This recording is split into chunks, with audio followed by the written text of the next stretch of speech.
puntualmente estamos en un momento de cierta crisis en la Corte Suprema. Se ha autodesignado, se ha autovotado Horacio Rosati como el nuevo presidente, con el auspicio de Rosenkrantz y de Juan Carlos Maqueda.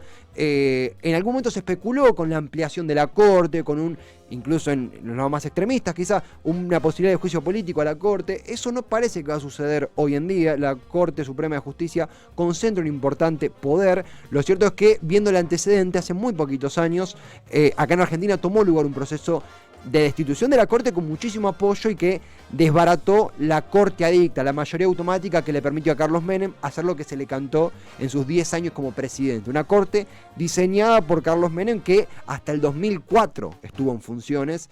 En tiempos recientes es nada, en tiempos históricos es nada, hace nada que estuvo. Y que tuvo un importante rechazo popular y político. Te leo un poquito en lo que consistía esa corte, Facu, como para poner en contextos con nombre y apellido. A comienzo de su mandato, Néstor Kirchner impulsó un juicio político a los miembros de la Corte Suprema de Justicia, denominada la Corte Adicta.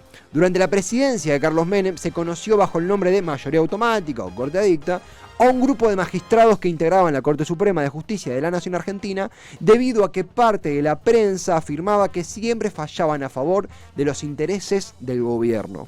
El grupo estaba integrado por Julio Nazareno, Adolfo Vázquez, Eduardo Moliné O'Connor, Guillermo López y Antonio Bogiano, quienes habían sido nombrados por Menem tras la ampliación de la Corte a 9 miembros. Su influencia se extendió hasta la presidencia de Fernando de la Rúa. En 2003, año en que asume la presidencia Néstor Kirchner, los magistrados Julio Nazareno, Adolfo Vázquez y Guillermo López renunciaron ante la posibilidad de resultar destituidos por juicio político, mientras que Eduardo Moliné O'Connor fue destituido de su cargo a fines de ese año por mal desempeño.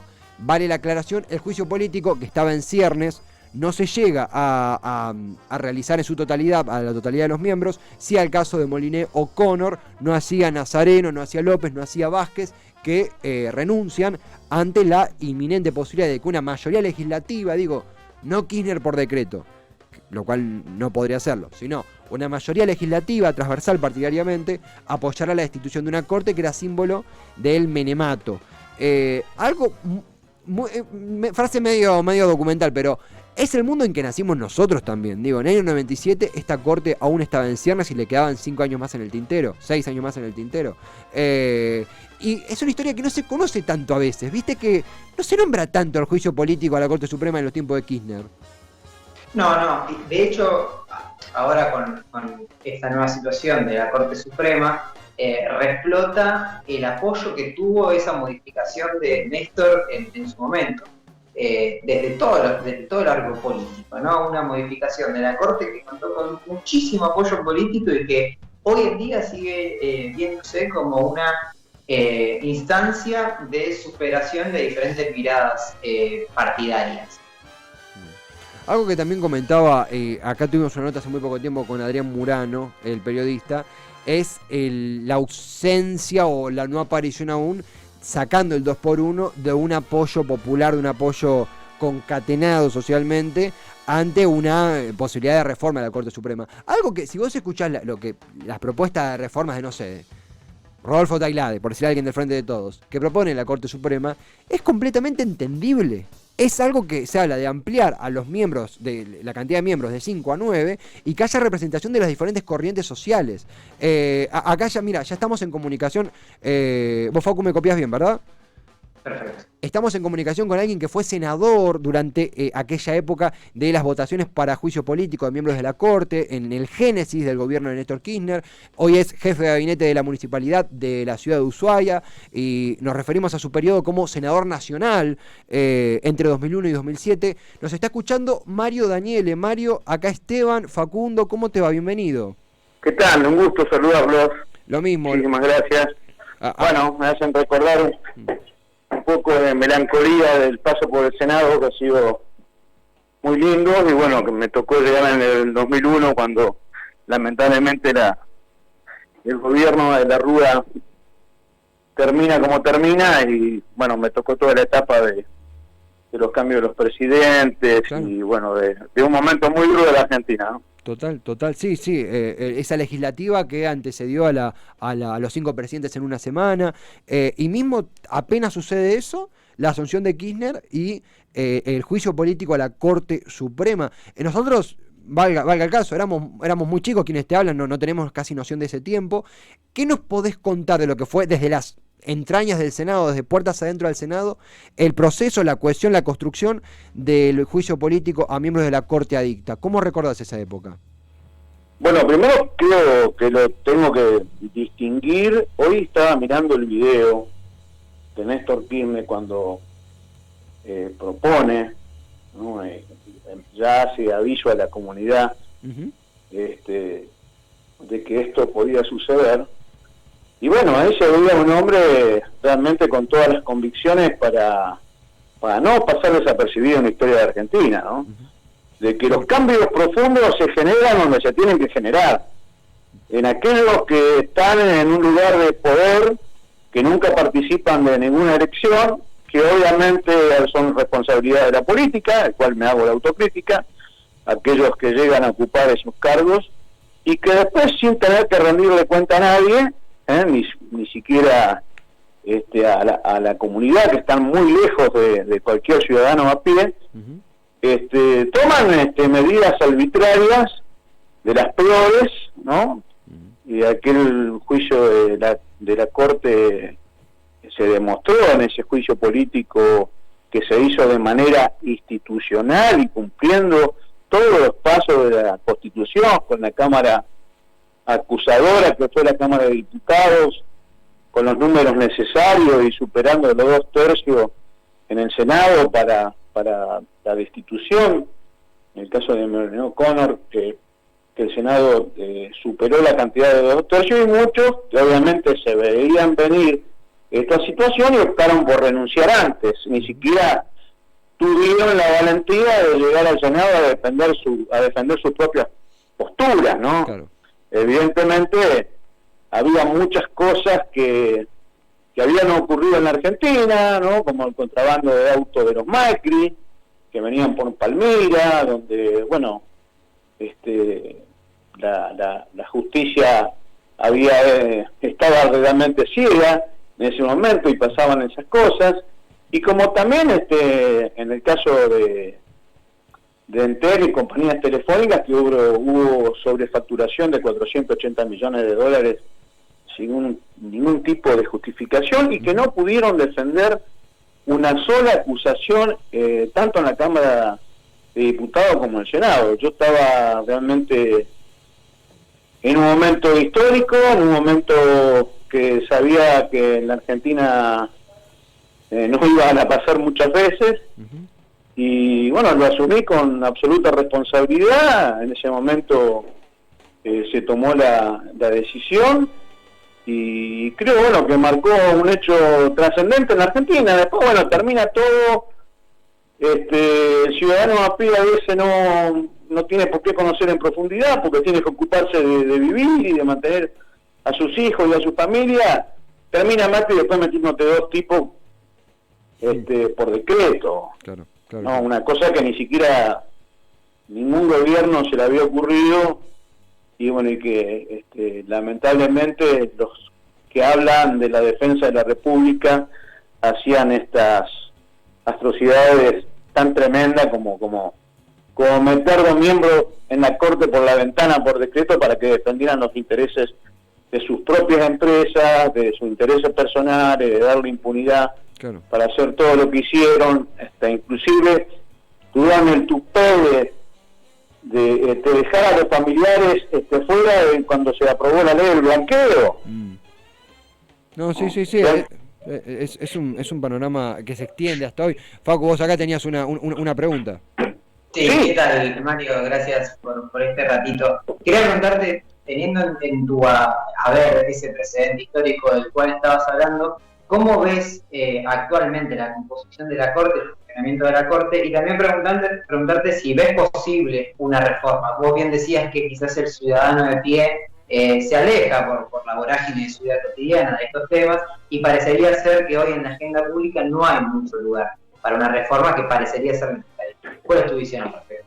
Sí, ¿sabés qué? Hay, con todo respeto, hay miembros de la oposición que le es mucho más fácil y mucho más cómodo hablar de reforma laboral para precarizar el trabajo que de una reforma en el Poder Judicial.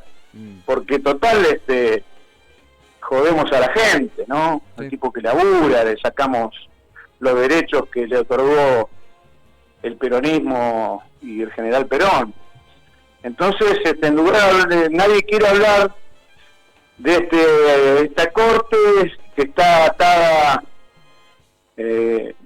a poderosos y medios importantes de la Argentina que están permanentemente actuando de manera criminal, como lo han hecho durante esta campaña, Cambiemos, ¿no? Hablando de poder envenenar a la gente con las vacunas, de que te iban a meter un chip, de que yo no me voy a vacunar, responsables importantes del ex gobierno de Macri y dirigentes importantes de Cambiemos.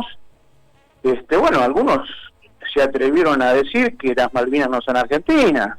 Imaginarlo como Foguino, yo siempre digo, esto en la época de San Martín lo hubiese fusilado. San Martín lo hubiese fusilado. Hoy, obviamente, algunas cosas han cambiado, gracias a Dios. No podemos fusilar a nadie, pero fusilémoslo con los votos. Claro. Utilicemos la herramienta que tenemos, que es mucho menos agresiva, mucho menos violenta, pero fusilemos con los votos. ¿Cómo pueden votar a algunos candidatos que dicen que las Malvinas son de Gran Bretaña? Realmente no deberían ser ni candidatos. Uno entiende el enojo también. Bueno, vos mencionabas, a ver, estamos conversando, justo nos centramos en su periodo como senador nacional, pero con una persona que hoy es jefe de gabinete de la municipalidad de la ciudad de Ushuaia. Imaginamos que la vinculación geopolítica, histórica, emocional es muy fuerte, justo en esto de las Malvinas. Mario, también... Yo les pido, muchachos, que esta cuestión emocional la tengamos los 45 millones de argentinos. Esto no es un tema de los jueguinos, esto es un tema y de la región. Y de la región, porque también hay actitudes como el presidente de Chile que no son buenas, que no saben que también van a ir por ellos, ¿no? Van a ir por ellos. Y Mario, en ese sentido, al menos la última de mi parte, es muy completo cómo también analizás el análisis de lo que fue ese momento histórico de la votación por el juicio político. Vos dijiste en su momento que pasa una vez sola o dos veces en la vida. Efectivamente fue así, incluso lamentablemente fue así, porque quizá hoy te lo formulo como pregunta. ¿Hoy verías necesario o viable un proceso como el que encabezó Kirchner en 2003 con la Corte Suprema? ¿O crees que las condiciones cambiaron? ¿Cómo lo comparas al presente? No, yo creo que es peor. Yo creo que se cometieron realmente desde la justicia hechos que realmente merecen una reforma profunda. O sea, esta situación de incorporar la prisión preventiva es propia, no es de la democracia. Sí. Yo diría de una dictadura. O sea, la prisión preventiva le cabe a aquel individuo peligroso que puede violar a un chico, que puede matar a una persona. Pero ¿cómo le va a caer cómo van a meter preso a un dirigente o a un funcionario preventivamente? Es peor las cosas que han pasado. Los otros fueron hechos de corrupción, estas fueron violaciones de los derechos humanos. Hubo gente acá que se comió la cárcel sin tener sentencia firme. O sea, mirá si nos sobran argumentos para armar y para llevar adelante una reforma política que tenga que ver con el juicio político de la Corte. Sí.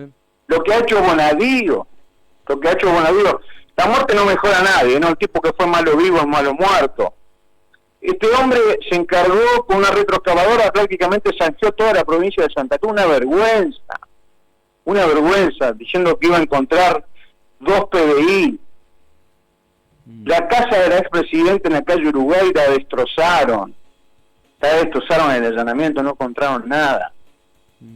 Me parece que se pasaron de rosca y que merecería bien una verdadera reforma judicial y un verdadero juicio político a aquellos que estando en otros niveles ¿no? Que no eran los jueces de primera o segunda instancia, dejaron que esto pasara en la Argentina. ¿Facu? Mario, vos actualmente sos jefe de gabinete, también tuviste tu rol como senador, sos peronista, debe haber pocas personas que entienden más que vos, digo, el pragmatismo de la política y la negociación dentro de la política. En este contexto y frente a esta bien dicha necesidad de la reforma judicial que vos decías recién, ¿crees que el actual gobierno de Alberto Fernández tiene el capital político necesario para llevar adelante las transformaciones? Mirá, yo no sé si lo tiene o no lo tiene, pero esto hay que hacerlo con la gente. Esto hay que hacerlo con la gente. A la gente hay que trabajar mucho, hay que explicar mucho, y más que contar, te diría yo, los votos necesarios, ¿no? Porque te necesitaba 2 tercios casi para una reforma constitucional. Tenés que trabajarlo con la gente. O sea, tenés que explicarle a la gente qué es lo que ha venido pasando estos años en la Argentina con una institución tan importante como es la Corte en cualquier lugar del mundo y bueno, y los hechos de gravedad que ha cometido en todo este tiempo. Si vos me decís, si me apuró un poquito, le digo hoy no. Pero hay que trabajar y militar eso y explicarle a la gente lo que ha pasado en Argentina. Mario, la verdad que hablar de un hecho que pasó hace 18 años es algo complejo porque han pasado un montón de cosas entre medio, vos mismos la describiste, pero la realidad es que queríamos conversar a fondo y lo hemos tenido la chance de hacer porque fuiste uno de los protagonistas de esa votación histórica en la desarticulación de la Corte adicta. Agradecerte el tiempo, agradecerte la conversación y se estará repitiendo entonces, Mario, el agradecimiento. Bueno, yo soy un poco así, medio tano, medio gritón, pero la verdad que lo siento así. Lo siento así y lo viví así. No, de eso se trata, Mario, de eso se trata. Gracias por el tiempo, el saludo de Cítrica y será hasta la próxima, ¿te parece? Un abrazo inmenso, hasta luego. Abrazo inmenso, Mario Daniele.